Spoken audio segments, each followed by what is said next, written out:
একদিন টাকার সাথে কথা বললাম। টাকাকে বললাম, তুমি কিন্তু ছোট্ট একটা কাগজের টুকরো ছাড়া কিছুই না। টাকা হেসে জবাব দিল, সত্যি কি তাই? আমি কি একটা কাগজের টুকরো? তুমি কি জানো, আমি কখনো ডাস্টবিন দেখিনি।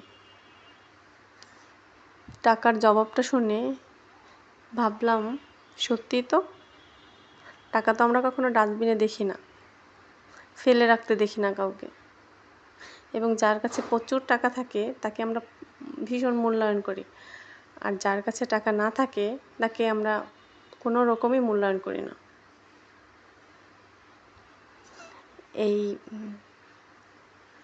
জীবন্ত মানুষগুলো আমরা ছোট্ট একটা কাগজের টুকরোর কাছে মূল্যহীন হয়ে গেছি। এইটাই বর্তমানে বাস্তব কথা।